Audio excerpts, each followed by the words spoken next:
amen. Principal wesikolo, othishala bonke ngehle igama likaYesu, abazali abaphakathi kwethu namhlanje ngegama likaYesu, kunye nosingaye, amen. i-VIP zethu, praise God. Ngelihle igama likaYesu. Nimi ngaphambili ke ngumfuthi uNgqunge, okubalulekileyo impilo yami yacholwa kuYesu, amen. Ngizothandazela kulaphansi kwalamazwi mabini mathathu kwincwadi kaMateyu chapter 14, amen. Singathatha nje verse 25, amen. Uba uyifuna yoko uyayiqhubezela endini, amen. Ngathi ninisizele ndanomlo mbamba lo muntu usecanga kwesi11 uthi molo maranqa usewaqhumba. Niyandoyikisa. Hallelujah. Verse 25, now in the fourth watch of the night, Jesus went to them walking on the sea. 26, and when the disciples saw him walking on the sea, they were troubled, saying, it is a ghost, and they cried out for fear. But immediately Jesus spoke to them, saying, be of good cheer, it is I, do not be afraid. Thank you for your word, God. Siyabonga. Kukukhanya lingamadoda siqonisa indlela siyaphila ngalo likubomi ngena kumama lingena kuntombi lingena kuthatha lichinje izinto. Siyabonga ke egama likaJesu, amen. Phambi kwasithandaze kunalamazi ngifuna sithandaze phezulu kwawo apho uYesu efika eyothandaza uthi Bible wendule abafundi bakhe athi mabawele bayengaphesheya washiyeka yena unyuka indaba wothandaza.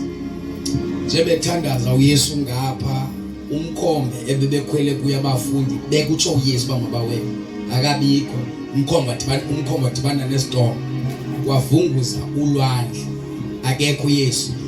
Now uYesu uvela ehamba phezulu kolwandle esiya kumkhombe oxakene nesiqhwithi. Uhamba phezulu kwalento iproblem kubo, uhamba phezulu kwayo, amen. Sithandaza lo mazi nje ba unetendency yothanda uhamba phezulu kwezinto zisixakayo. Athi umhlabelele imizamo yami yonke yakufika kuwo, amen. IBhayibheli bathe bombona bacifa bayighosi bacifa bangumsholuko ngoba uThixo xa esekuphendula abantu bazothi uthwele. Asebujika izinto wena bathi ikhona inyango yakuyo kanti sekuphendula usomana ngoba uyayenza into ophendula udesk ungabi nayo iroom enough yokugcina insikelelo zakhe, amen.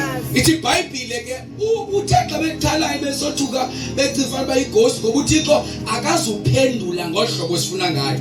IBhayibheli ingcika zakhe ziziphakamele izinto, praise God, amen. Ithi ke ngokuPetros wathi ovalolo wathi ombona wathi inkosi uba nguwe itsho nami ndize ndihamba phezulu kolwandle wathi ndiyimiza wahlika emkhombeni wahamba phezulu kolwandle.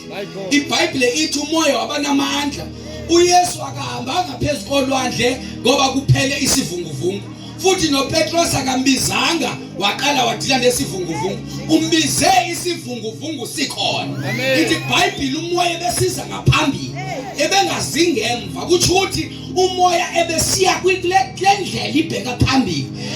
Masisondezekele nto mfundisi usamuthini naba abantwana bazalize kubo, futhi nazi kakuhle olwakho uqhwitheni yalazi mhlawumbe utata omntana umazi watshona uzama amathile adibanisa luqhwitheni oluzanga pha basifanani nje masilapha.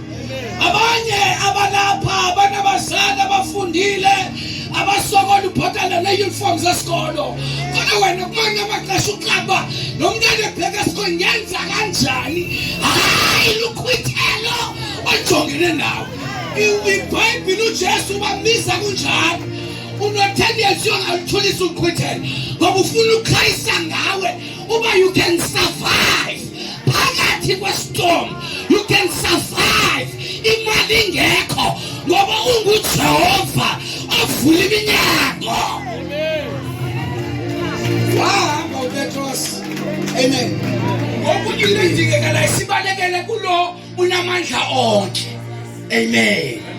Wabo nuluntu lo nkeluwe esolweni imi pefu loyo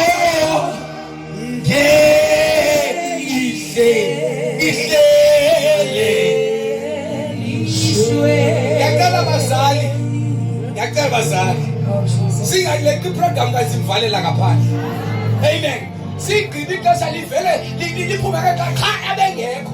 Sizothandaza sonke simcele sithi oh Thixo singayitoni le program ngaphandle kwakho.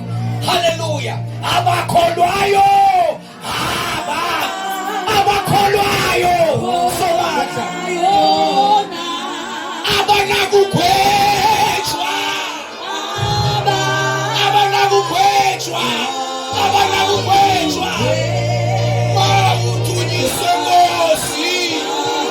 mawuthunyiswe Nkosi sonke iziphithiphithi imimoya ephazamisayo sikhasana nayo egameni likaYesu waseNaza. Siyathandaza siyakholwa kuwe ubuthixo wenzayo kwenzeke.